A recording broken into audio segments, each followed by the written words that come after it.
ఒత్తిడి తేవడం వల్లనే పసుపు బోర్డు వచ్చిందని టీఆర్ఎస్. కాంగ్రెస్ పార్టీ ఏంటంటే మేము లేఖలు రాయడం వల్లనే బోర్డు వచ్చిందని కాంగ్రెస్ పార్టీ. ఎవరు అన్నారు? కాంగ్రెస్ పార్టీ వాళ్ళు ఏం చేసుకున్నాడు ఈరోజు తుమ్మల నాగేశ్వర్. ఎడ్ల బండి పోతా ఉంటది, చక్రం తిరుగుతూ ఉంటది కదా, దాని మీద తుమ్మల నాగేశ్వర అన్న ఈగ ఆలిందట. ఈగ ఆలి ఆ చక్రం తిరుగుతా ఉంటే అది కూడా గిరగిర తిరుగుతా ఉంటే నేనే తిప్పుతున్నా ఆ చక్రం అనుకున్నదంట. ఈ తుమ్మల నాగేశ్వరరావుకు వయసు మీద పడ్డ చిలిపి చేష్టలు ఓలే. ఆయన ఏ పార్టీలో ఉన్నాడు ఆయనకన్నా తెలుసా? ఇప్పటికి 3-4 సార్లు వయసు వచ్చిందా నీకు? పార్టీలు మారుతా ఉన్నావు. ఇంకా వీళ్ళు ఎట్లాంటి వాళ్ళు అంటే ఈయనకంటే ముందు ఎవరు ఆయన నల్గొండ ఆయన వ్యవసాయ మంత్రి నిరంజన్. వీళ్ళకి సొంత భూములు ఉన్నాయి. వీళ్ళు మినీ కేసీఆర్లు. వీళ్ళు మహబూబ్ నగర్ ఆయనది. అదే గట్లుంటది వీళ్ళ మంత్రులు. వాళ్ళు ఏ జిల్లాలో కూడా తెలియదు మాకు.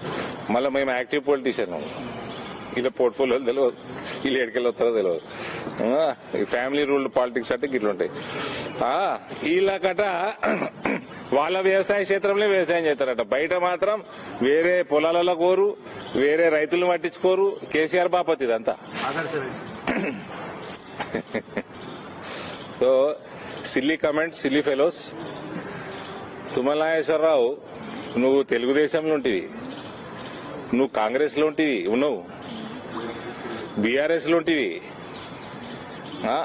ఎప్పుడు రాయలే లేఖలు? ఇప్పుడే రాస్తావా? అప్పుడు చదువు రాలే? లేదా హరీష్ రావుకి అగ్గిపెట్ట దొరకనట్టు నీకు పెన్ను దొరకలేదా? ఊకే వయసుకు తగ్గట్టు బిహేవ్ చేయవా? టీఆర్ఎస్ అంటుంది మేము ఒత్తిడి తేవడం వల్లనే అరవింద్ తెచ్చిండేది, లేదంటే మా భయంతో అరవింద్ తెచ్చిండు. అంటే నా చేతి పెట్టి బాండ్ పేపర్ చేతి పెట్టి దిద్దిర్రా? ఓలు పట్టుకుని చేతురా? అది టీఆర్ఎస్కి వెళ్ళి ఓలు పట్టుకున్నారు, చేతు దిద్దిచ్చిర్రా నాతోటి బాండ్ పేపర్?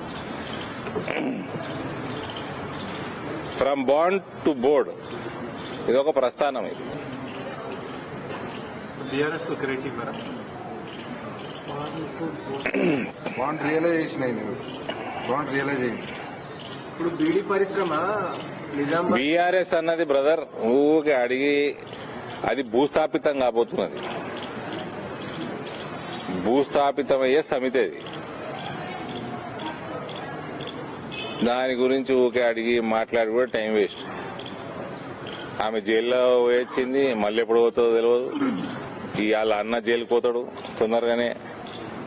పోయే లక్షణాలు పుష్కలంగా కనబడ్డాయి. అయినా ఈ సంక్రాంతి నాడు ఊకే బీఆర్ఎస్ అని బేవకూఫ్ల గురించి అడుగుతామే బ్రదర్. పరిశ్రమ అనేది నిజామాబాద్ జిల్లాలో ఒక కుటీర పరిశ్రమ లెక్క ఉన్నది. అయితే ఈ పసుపు బోర్డు రావడం వల్ల ఆల్టర్నేటివ్ ఎట్లా మారుతుంది? అంటే వాళ్ళు ఈ పసుపు అంటే ఉపాధి, వాళ్ళకు ప్రయోజనం ఏంటి? ఉపాధి.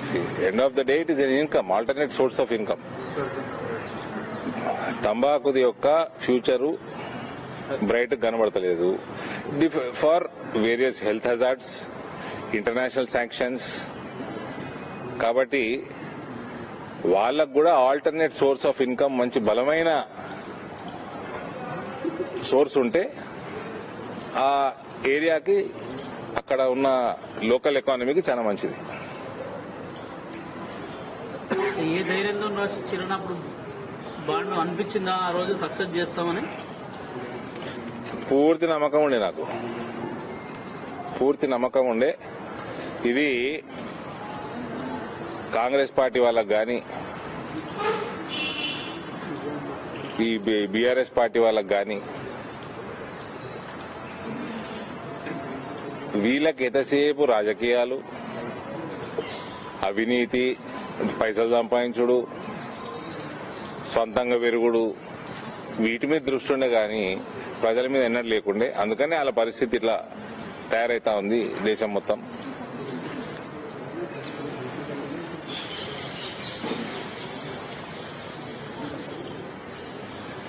దేని అనుకుంటే ముందు తీసుకుపోయి ఆయన స్పైసెస్ బోర్డులు తీసుకుపోయి ఆడ కోచింగ్ వేసేది. కేరళకి వెళ్ళి స్పైసెస్ బోర్డుకి 1% ఇన్కమ్ కూడా ఉండదు. తీసుకుపోయి ఆడ పెట్టి వీళ్ళు హెడ్ ఆఫీస్. ఇప్పుడు దానికి దీనికి లింక్ ఉంటుందా? ఓన్లీ ఇది కోఆర్డినేషన్ ఉంటుంది. ఆయుష్ మినిస్ట్రీ తోటి ఉంటుంది, కామర్స్ మినిస్ట్రీ తోటి ఉంటుంది, స్పైసెస్ బోర్డు తోటి ఉంటుంది, ఫుడ్ ప్రాసెసింగ్ మినిస్ట్రీ తోటి ఉంటుంది, రైల్వేస్ తోటి ఉంటుంది, ఎనీ కైండ్ ఆఫ్ ట్రాన్స్పోర్టేషన్ తోటి ఉంటుంది. 10 ఏళ్లుగా నిజామాబాద్ జిల్లా కేంద్రంగా పసుపు బోర్డు మీదనే రాజకీయాలు నడిచాయి.